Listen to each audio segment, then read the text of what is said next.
If you're loving the Bible Brief, will you take just a moment to leave us a review on Apple Podcasts or Spotify? We're having hundreds of people every week try out the show, and we want you to help even more discover the Bible Brief. Potential listeners depend upon your reviews to learn why they should listen. So will you do us a favor? Leave us a review on Apple Podcasts or on Spotify. Join the cause to help the world learn the life-changing story and message of the Bible.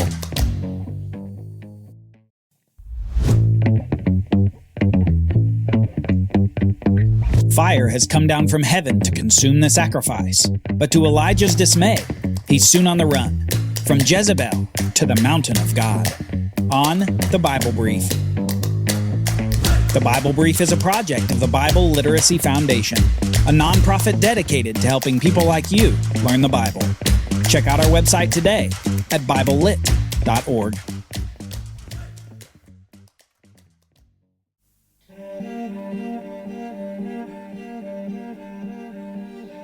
Sometimes we can carry weight that we're not meant to carry. We can assume that if things don't work out how we think they should, that the outcome is our own fault. If we would have just said these words instead of those words, if we would have not said any words at all, maybe things would have been different. Maybe. But outcomes are never something that we can control. We can always contribute our efforts to a preferred outcome.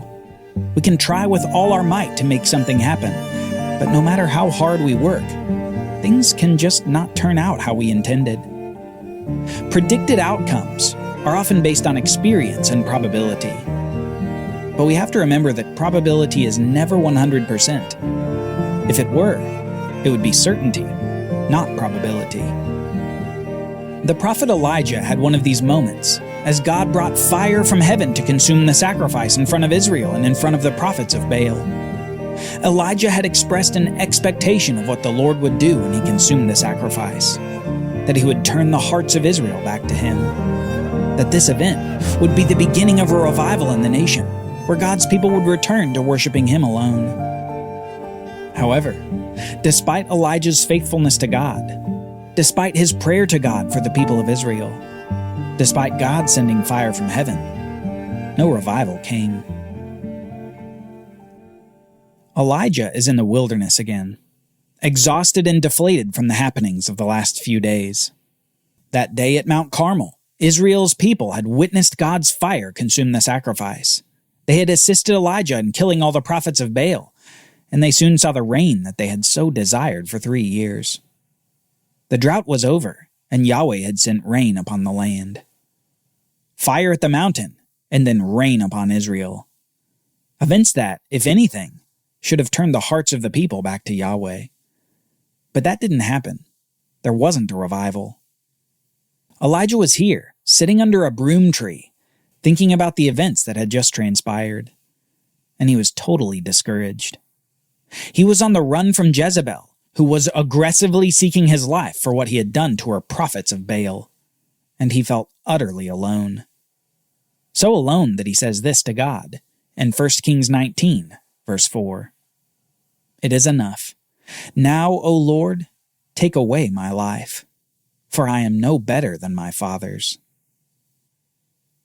Elijah apparently assumed that his prophetic ministry would bear great fruit in his day, that God's words, through God's prophet, would yield repentance and faith for the people of Israel, and that his proclamation of God's words would cut people to the heart. But he understood that this simply didn't happen. His prophetic words were no more powerful than prior prophets. The people were just as stiff-necked as always. He even asked God to take his life, so distraught and discouraged was Elijah. But after this somber request, Elijah succumbs to sleep. And he lay down and slept under a broom tree. And behold, an angel touched him and said to him, Arise and eat. And he looked, and behold, there was at his head a cake, baked on hot stones and a jar of water. And he ate and drank and lay down again. And the angel of the Lord came again a second time and touched him and said, Arise and eat, for the journey is too great for you. And he arose and ate and drank, and he went in the strength of that food 40 days and 40 nights, to Horeb, to Sinai, the mount of God. Elijah takes a needed rest with some needed meals from the angel of the Lord, enough to rejuvenate him for a long journey away from Canaan to one of the most important places in the Bible. He's going to Mount Sinai, the place of the Sinai covenant, the location where God had descended upon the mountain and spoken to the great prophet Moses. At Sinai, God will address Elijah's despair at his situation in one of the most intriguing passages in all the Bible. We read this. There Elijah came to a cave and lodged in it. And behold, the word of the Lord came to him, and he said, "What are you doing here, Elijah?" And he said, "I have been very jealous for the Lord, the God of hosts, for the people of Israel have forsaken your covenant, thrown down your altars, and killed your prophets with the sword. And I, even I only, am left, and they seek my life to take it away." Elijah explains to God that he's been doing what he should as a prophet. He loves Yahweh and wants others in Israel to follow God. But he feels so alone in his faithfulness, alone as the target of Jezebel's hostility. And God said, "Go out and stand on the mount before the Lord." And behold, the Lord passed by. And a great and strong wind tore the mountains and broke in pieces the rocks before the Lord. But the Lord was not in the wind. And after the wind an earthquake. But the Lord was not in the earthquake. And after the earthquake a fire. But the Lord was not in the fire. And after the fire, the sound of a low whisper. When Elijah heard it, he wrapped his face in his cloak and went out and stood at the entrance of the cave. You have to wonder what God whispered to Elijah in this amazing moment, especially considering that God had been speaking to Elijah all before this moment. God had already commanded Elijah to stand there on the mountain, before he then whispers to Elijah after these other events. First there was a strong wind, strong enough to break rocks on the mountain. Then there was an earthquake, and finally a fire. Yet the text says that God wasn't in any of these. Instead, God was there as he whispered to Elijah. Elijah's prophetic ministry had been full of the amazing and the miraculous. He announced a drought that depended upon his words to end. He'd raised someone from the dead by God's power, and he'd seen fire come from heaven to consume the sacrifice at Mount Carmel. Elijah was used to the miraculous, and God had chosen to do so much through him. Yet he was completely discouraged and disheartened because the results of his ministry seemed, well, like nothing. After all these things, he was alone, on the run, with nothing to show for his faithful ministry. Perhaps Elijah's mistake is what God is fishing out at this event at Sinai. God is showing Elijah that it isn't in these supernatural events in which he most commonly works. It's through speech. It's through his own words and the words that he gives the prophets. The events are certainly evidence of God's power over creation, but it's his words that affect people. Words expressing God's desire for people to return. Words expressing his displeasure for worshiping other gods. Words of promise upon which the nation should depend. All these miraculous events are just events without the words to explain them and to give them purpose. God showed Elijah that he was in the quiet word and not in all the preceding events.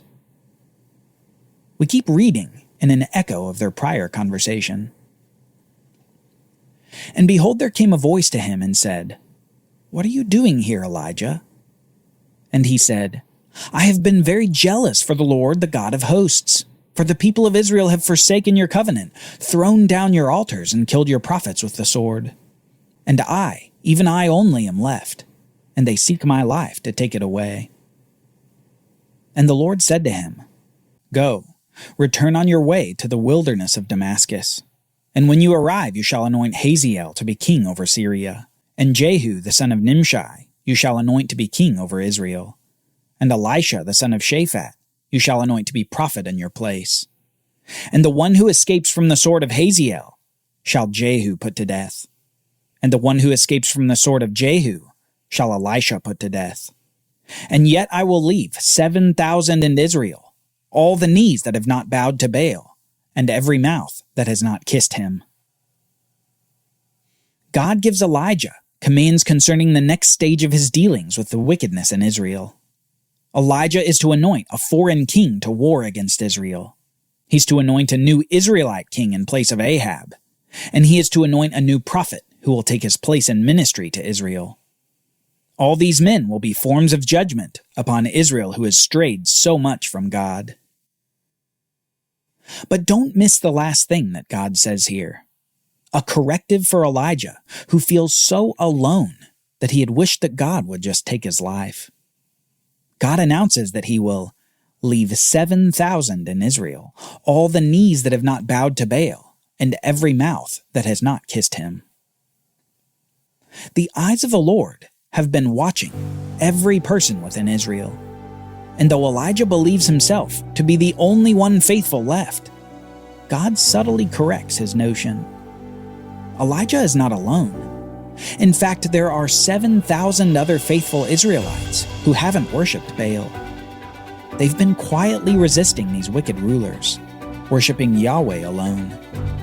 God has seen them, just as he has seen the prophet publicly resisting wicked Ahab and his wife Jezebel. Perhaps we can imagine Elijah's reaction to this, that there were so many other people who had remained steadfast to Yahweh. Maybe it was a moment of silent realization that he'd been too focused on himself and on his own ministry. Maybe it was a pang of guilt for having complained to God while tacitly elevating his own faithfulness. Maybe it was simply realizing that God was doing bigger things than merely using Elijah as his sole resistance to the king. With God, things are rarely as they seem. God may split the heavens and send fire down on a sacrifice. He may cause a drought upon a wicked land. He may cause the earth to quake in his power. But more often than not, it's that still, small voice, that whisper of God's words that are actually working. Through the private prayers of faithful men and women. Through the spiritual conversations that we have with those we work with. Through the preaching of potentially discouraged pastors. God is at work, and no matter how it may look, he always sees his people. Sometimes we may feel alone, but God is working.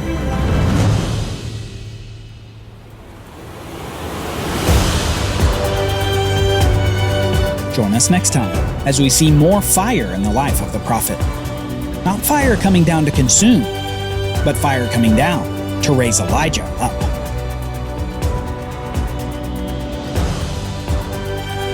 The Bible Brief is brought to you by the Bible Literacy Foundation, dedicated to helping people like you learn the Bible.